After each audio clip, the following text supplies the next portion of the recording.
الحمدللہ رب العالمین، یہاں سے شروع ہوا،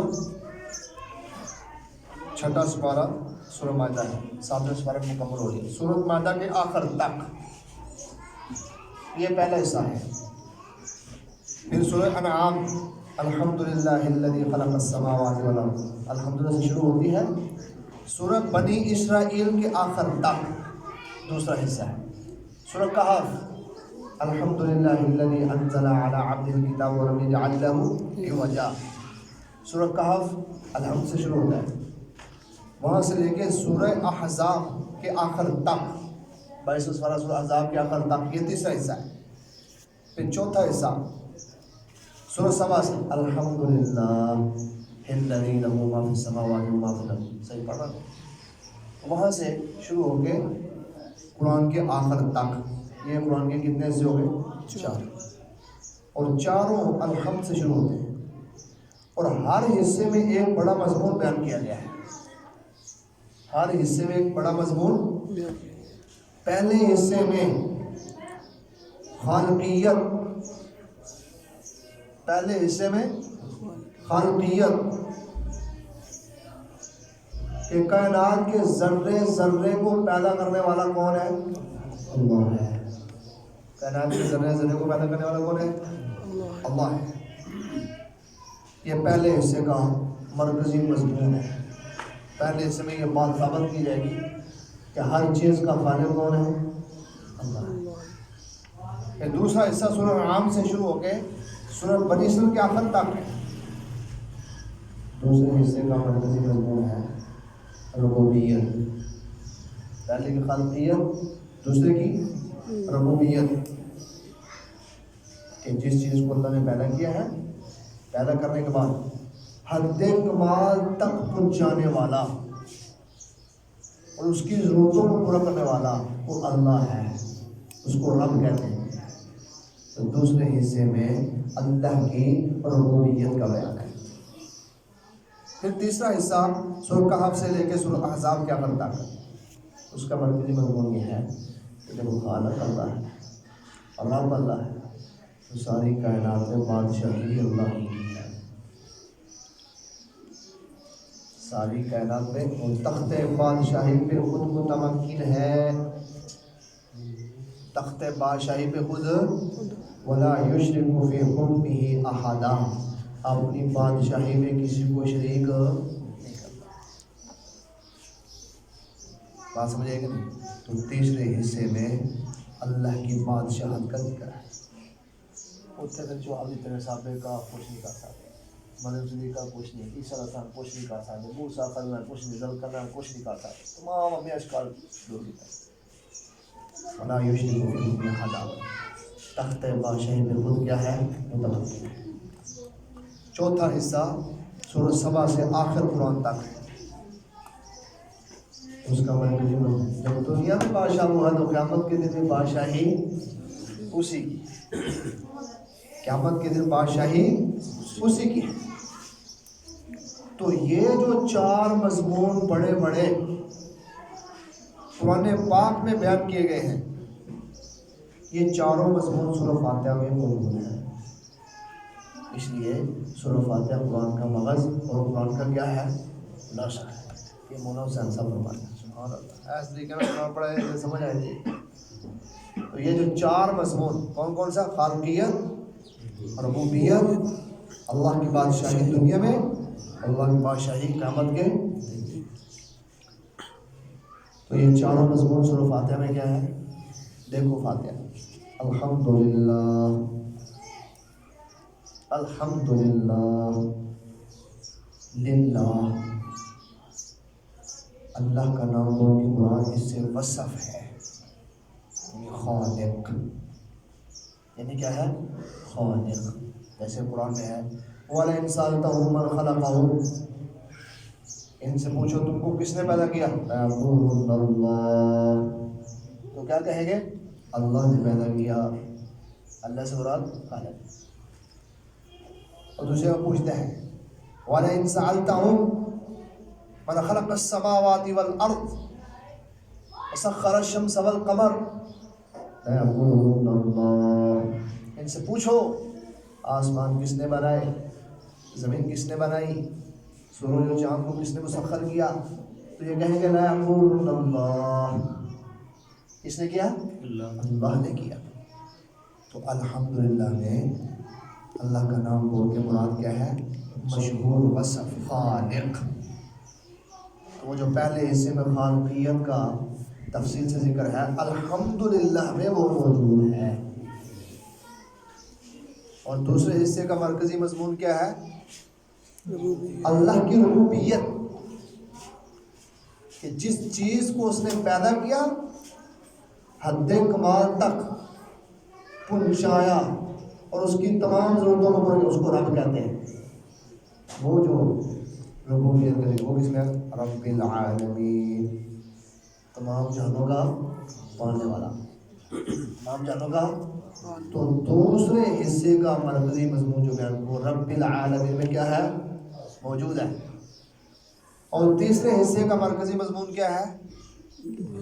تختہ بادشاہی پہ خود متمکن ہے۔ کہ بادشاہ کی صفت کی ہوتی ہے؟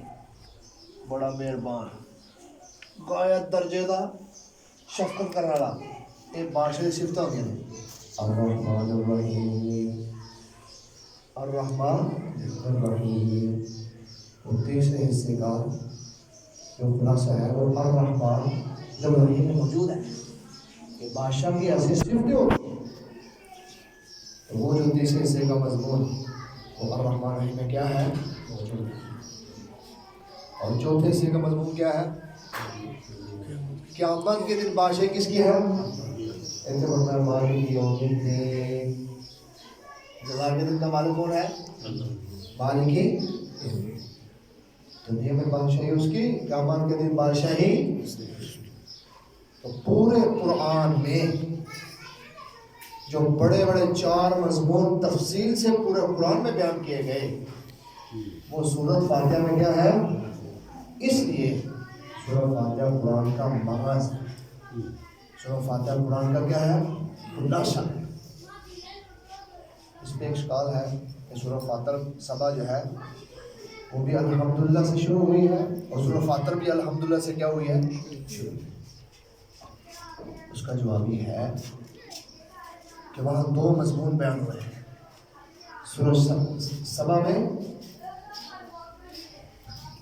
شفاعت قہری کی نفی کی گئی ہے، شفاعت قہری کی، اور سورۃ فاتحہ میں بتایا گیا ہے کہ تمہارا عبادوں کا کون ہے۔ اور سورۃ سبا جس کی تفصیل سورہ یاسین، سورہ صافات، سورہ صاد میں، جن کو تم شفیع غالب سمجھتے ہو وہ شفیع غالب نہیں ہے۔ یاسین نے بتایا کہ جن کو تم سمجھتے تھے جب ہمارا عذاب آیا وہ تمہیں بچا نہیں سکے۔ سورہ صافات میں فرمایا جن کو تم اپنا شفیع غالب سمجھتے ہو وہ تو خود اللہ کے سامنے عاجزی کے ساری کے ساتھ دعا مانگ رہے ہیں۔ اور سورہ صاد میں فرمایا جن کو تم شفیع غالب سمجھتے ہو وہ تو خود اپنے جسمانی تکلیف میں مبتلا ہے۔ تو بلا اللہ کی بارگاہ میں کیسے شفیع غالب؟ اس لیے سورہ سبا کو الگ الحمد سے شروع کیا اور سورۃ فاتحہ کو الگ الحمد سے شروع کیا، اور الحمد سورۃ فاتحہ کی تفصیل سورۃ زمر میں اور حوامیم سبا میں، اس لیے کوئی اشکال نہیں ہے، اشکال دور ہو گیا۔ تو حضرت مولانا حسین صاحب رحمۃ اللہ کی ترتیب کے مطابق قرآن کے بڑے مضمون کتنے ہیں؟ 4۔ خالق، ربوبیت، بادشاہت دنیا میں، اور بادشاہت آخرت میں قیامت میں۔ اس لیے سورۃ فاتحہ اس کے اندر یہ مضمون موجود ہے، یہ خلاصہ ہے قرآن کا۔ حضرت عبداللہ بن عباس رضی اللہ تعالیٰ فرماتے ہیں ہر چیز کا خلاصہ ہوتا ہے، ہر چیز کا کیا ہوتا ہے؟ خلاصہ ہوتا ہے، اور قرآن کا خلاصہ حوامیم سبا ہے۔ حضرت عبداللہ بن عباس کیا فرماتے ہیں؟ ہر چیز کا کیا ہوتا ہے؟ خلاصہ ہوتا ہے، اور قرآن کا خلاصہ کیا ہے؟ حوامیم سبا۔ اور حوامیم سبا کا مبدا سورہ زمر ہے، حوامی میں سبا کا مبدا کیا ہے؟ سورہ زمر ہے، اور سورہ زمر کا دعویٰ کیا ہے؟ فَاعْبُدِ اللَّهَ مُخْلِصًا لَهُ الدِّينَ، خالص اللہ پہ اعتقاد رکھتے ہوئے اس کی عبادت کرو، اس کی بات میں کسی کو شریک مت کرو، اس کی بات میں کسی کو شریک مت کرو۔ اور حوامی میں سبا خاص طور پہ حامی مومن، اس میں اعبدو کا معنی بیان کر دیا، فَادْعُوا اللَّهَ مُخْلِصِينَ لَهُ الدِّينَ، خالص اللہ پہ اعتقاد رکھتے ہوئے اپنی حاجات میں مشکلات پہ صرف اسی کو پکارو، صرف اسی کو کیا کرو۔ معلوم ہو گیا کہ سورۃ زمر کا دعویٰ یہ ہے فَاعْبُدِ اللَّهَ، اللہ ہی کو پوجو، اللہ کی بات کرو۔ اور حوامی میں سبا کا دعویٰ یہ ہے فَادْعُوا اللَّهَ مُخْلِصِينَ لَهُ الدِّينَ، کہ اللہ ہی کو پکارو، جیسا سورت کی دوسری جگہ فرمایا رَبُّكُمُ ادْعُونِی أَسْتَجِبْ لَكُمْ، تم مجھے پکارو میں تمہاری دعاؤں کو قبول کروں گا۔ إِنَّ الَّذِينَ يَسْتَكْبِرُونَ عَنْ عِبَادَتِي، جو میری عبادت قبول کرے گا، حضور صلی اللہ علیہ وسلم نے اس کی تفسیر فرمائی، عَنْ دُعَائِی، جو مجھے پکارنے سے اکڑے گا، جو مجھے پکارنے سے تکبر کرے گا، سَيَدْخُلُونَ جَهَنَّمَ دَاخِرِينَ، ہم اس کو ذلیل کر کے جہنم میں داخل کریں گے، اس کو ذلیل کر کے جہنم میں۔ تو کتنی باتیں ہو گئی؟ حوامی میں سبا قرآن کا خلاصہ ہے، حضرت عبداللہ بن عباس نے پڑھا، اور حوامی میں سبا کا مبدا سورت زمر ہے، اور سورت زمر کا دعویٰ فَاعْبُدِ اللَّهَ، اللہ کی بات کرو، اور حوامی میں سبا کا دعویٰ فَادْعُوا اللَّهَ، اللہ ہی کو پکارو۔ یہ مضمون سورۃ فاتحہ میں موجود ہے، ایاک نعبد و ایاک نستعین، اللہ تیرے پوجنے والے تیرے کو نہیں مدد مانگنے، تجھے پوچھتے ہیں اور تجھ ہی سے مدد مانگتے ہیں۔ حضرت ابن عباس رضی اللہ عنہ کیسے طریقے سے قرآن کا خلاصہ بیان فرمایا۔ اسی طرح علامہ کیا تفسیر ابن کثیر حافظ عماد الدین رحمۃ اللہ علیہ نے بیان فرمایا ہے کہ ہر چیز کا خلاصہ ہوتا ہے، اور قرآن کا خلاصہ حوامی میں سبا ہے، اور حوامی میں سبا کا خلاصہ سورۃ فاتحہ کی آیت ایاک نعبد و ایاک نستعین ہے، اور پورے قرآن کا خلاصہ سورۃ جن اس کے دوسری آیت رکوع کی پہلی آیت قل انما ادعو ربی ولا اشرک بہ احدا، اے نبی جی آپ کہیں میں اپنے رب کو پکارتا ہوں، اس کی پکار میں کسی کو شریک نہیں، اس کا خلاصہ فاتحہ میں ایاک نعبد و ایاک نستعین، ایاک نعبد و ایاک، معلوم ہو گیا کہ پورے قرآن کا خلاصہ سورۃ فاتحہ کی آیت ایاک نعبد و ایاک نستعین میں ہے۔ اور مولانا صاحب فرماتے ہیں پورے قرآن کا خلاصہ بسم اللہ الرحمن الرحیم میں ہے۔ چلا بندہ بسم اللہ الرحمن الرحیم پڑھ لے نا تو پورے قرآن کا خلاصہ پڑھ لے، بات سمجھے گی نہیں؟ پورے قرآن کا خلاصہ کس میں ہے؟ بسم اللہ الرحمن الرحیم میں۔ وہ کیسے ہے؟ بسم اللہ، جیسے میں نے کہا اللہ کا نام، اس سے مراد مشہور وصف خالق، اس میں صراحتاً خالقیت کا ذکر آگے الرحمن الرحیم، اس میں صراحتاً بادشاہت کا ذکر آگے، دو چیزیں صراحتاً ہیں اور دو چیزیں اشارتاً،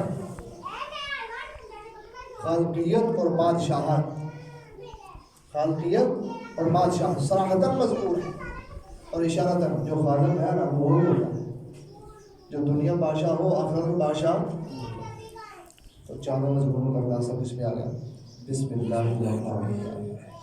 علامہ صاحب فرماتے ہیں بسم اللہ الرحمن الرحیم میں پورے قرآن کا خلاصہ ہے، اور وہ پورے قرآن کا خلاصہ بسم اللہ کی با میں ہے. بسم اللہ کی با میں. با استعانت کی آپ پڑھو گے جہاں مجرور میں با کتنی قسم کی ہوتی ہے. با استعانت کیا ہے؟ با میں یاد کر رہے ہیں جیسی بات ہے 17 قسم ہے 17 قسم 17 قسم کے نیچے تو با استعانت. با استعانت کیا مطلب ہے؟ بسم اللہ الرحمن الرحیم استعینوا. اللہ کے نام سے جو رحمان ہے رحیم ہے مدد طلب کرتا ہوں. با استعانت. اور استعینوا کو آخر میں کیوں لائے؟ تاکہ حصر کا فائدہ دے. کس کا فائدہ دے؟ حصر سمجھ لیں جیسے ایاک نعبد و ایاک نستعین اصل میں تھا نعبد ایاک نستعین ایاک فاعل سے مفعول کو پہلے لائے تاکہ حصر کیا مطلب تیری ہی عبادت کرتے ہیں تجھے ہی سے مدد مانگتے ہیں. یہاں فرمایا تیری ہی مدد سے کام شروع کرتے ہیں جو ایمان ہے اور ہے. تو پورے قرآن کا خلاصہ بسم اللہ کی با میں ہے. بسم اللہ کی کیا ہے؟ با. مطلب یہ ہے اللہ سے استمداد حاصل کرنا, اللہ سے مدد حاصل کرنا. اللہ سے کیا کرنا؟ بسم اللہ میں بڑی پاور ہے, بسم اللہ میں بڑی طاقت ہے. اور ہے بسم اللہ لات, بسم اللہ منات, بسم اللہ عزا.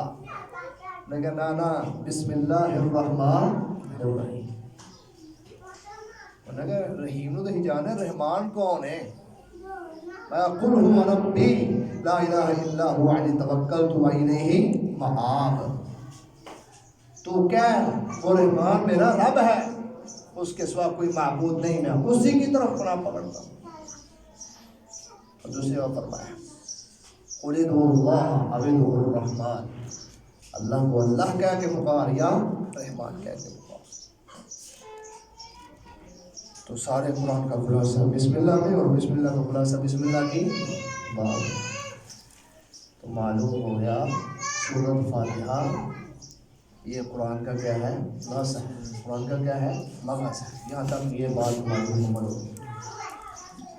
سورۃ فاتحہ کو تعلیم المسئلہ بھی کہتے ہیں. سورۃ فاتحہ کو کیا کہتے ہیں؟ تعلیم المسئلہ. توجہ کریں, اللہ نے ہمیں اپنے سے مانگنے کی تعلیم سکھلائی ہے. اللہ نے ہمیں اپنے سے مانگنے کی کیا سکھلائی ہے؟ یہ ساری دعا ہے. یہ ساری کیا ہے؟ دعا ہے.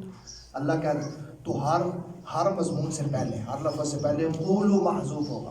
قولوا الحمدللہ رب العالمین الرحمن الرحیم. اے میرے بندے ایسے کہہ کہ تمام تعریف اللہ کے لیے جو جہانوں کا پالنے والا رحمان و رحیم ہے. قولوا اور کہہ مالک یوم الدین جزا کے دن کا مالک. قولوا اس طرح کہہ ایاک نعبد و ایاک نستعین, اللہ ہم تیری بات کرتے ہیں تجھے مدد مانگتے ہیں. قولوا اور اس طرح کہہ اهدنا الصراط المستقیم صراط الذین انعمت علیہم غیر المغضوب علیہم ولا الضالین. یعنی اللہ نے انسان کو اپنے سے مانگنے کی تعلیم سکھلائی ہے. اللہ نے انسان کو اپنے سے مانگنے کی کیا سکھلائی ہے؟ تعلیم سکھلائی ہے کہ مجھ سے اس طرح مانگو, مجھ سے اس طرح. اور مانگنے کا ڈھنگ کیا ہوتا ہے؟ جس اللہ سے مانگ رہے ہیں اس سے پہلے اس کی تعریف بیان کرو. اس کی کیا کرو؟ تعریف بیان. اور الحمدللہ رب العالمین الرحمن الرحیم مالک. اے اللہ کی تعریف ہے, اے تیرے اللہ کی نہیں. پھر اس کے سامنے اپنی عاجزی اور انکساری کو ظاہر کرو اس کی بندگی کر کے. ایاک نعبد و ایاک نستعین میں انسان اپنی عاجزی اور انکساری ظاہر کرتا ہے. اللہ تیرے تو علاوہ والا کیوں پوچھ سکنے, تیرے تو علاوہ کسی کی مدد مانگ سکنے والا. تو انسان اپنی عاجزی اور انکساری کو اللہ کے سامنے ظاہر کرتا ہے. پہلے تسلیم کرتا ہے الحمدللہ رب العالمین الرحمن الرحیم مالکی. تسلیم کرتا ہے یہ سب کچھ تو ہی ہے. پھر اپنی عاجزی اور انکساری کو ظاہر کرتا ہے ایاک نعبد و ایاک نستعین کے ساتھ. پھر کیا کرتا ہے؟ پھر اپنی حاجت کے لیے دعا مانگتا ہے اهدنا الصراط المستقیم صراط الذین انعمت علیہم. اے اللہ چلا ہمیں سیدھی راہ پر, راہ ان لوگوں کی جن پہ تیرے انعام ہوئے، نہ ان کی ہی جن پہ تیرا غضب ہوا، اور نہ ان کی جو گمراہ ہوئے۔ غضب سمجھ آئے گی نہیں؟ تو اللہ پاک نے انسان کو سورۃ فاتحہ میں اپنے سے مانگنے کی تعلیم سکھلائی ہے، اس لیے سورۃ فاتحہ کو تعلیم المسئلہ بھی کہتے ہیں، اس لیے سورۃ فاتحہ کو کیا کہتے ہیں؟ تعلیم المسئلہ بھی۔ الحمدللہ ہم نے بہت ہی تفصیل سے اس کو سمجھا ہے، یہ باتیں ذہن نشین رکھتی ہیں، تو تھوڑا سا اس پہ لکھ لیں گے، تو اس کے مطابق انشاءاللہ تھوڑے سے فقہی مسائل ہیں سورۃ فاتحہ پہ، وہ پڑھیں گے، اور تفسیر اس کی پہلے تفسیر نہیں شروع ہوئی، پہلے تفسیر نہیں شروع ہوئی، پہلے کی شروع ہے؟ پہلے تو میں دسیا ہے کہ سورۃ فاتحہ قرآن کا خلاصہ ہے۔ اللہ نے سورہ ہجر میں ایک آیت نازل فرمائی ہے، وَلَقَدْ آتَيْنَاكَ سَبْعًا مِنَ الْمَثَانِي وَالْقُرْآنَ اے نبی ہم نے آپ کو سبع مثانی بار بار پڑھنے والی 7 آیتیں سورۃ فاتحہ ہے، والقرآن العظیم، والقرآن عظیم عطا فرمایا ہے۔ کتنی چیزیں دے دیا؟ توجہ کرے جائے، سبع مثانی والقرآن العظیم، 2 چیزوں سے حضور کو تسلی فرمائی، ایک سبع مثانی جو سورۃ فاتحہ ہے، اور دوسرا قرآن عظیم۔ اس سے معلوم ہوا کہ سورۃ فاتحہ اور قرآن یہ برابر ہے، ایک طرف سورۃ فاتحہ ہے، دوسری طرف سے کی سورہ بڑی توجہ نہیں آج نکال کر سمجھائی گی، 2 چیزیں سے دے دی، سورۃ فاتحہ سے اور قرآن عظیم سے، ایک طرف پورا قرآن ہے اس کی تسلی دی، قرآن عظیم عطا فرمائی، اور دوسری طرف سبع مثانی 7 آیتیں۔ معلوم ہوا کہ یہ تو معمولی چیز ہے، ہر نماز کی ابتدا میں بار بار دہرائی جاتی ہے، بار بار کیا کی جاتی ہے؟ پڑھی جاتی ہے، یہ بڑی عظیم ہے، لیکن میں تو خلاصہ دسے، ہاں جی یہ تفصیل اگے پڑھا گے انشاءاللہ تعالیٰ، ٹھیک ہے کہ نہیں؟ تو یہاں پہ الحمدللہ پہ لکھ لیں حصہ اولا قرآن پاک، حصہ اولا قرآن پاک،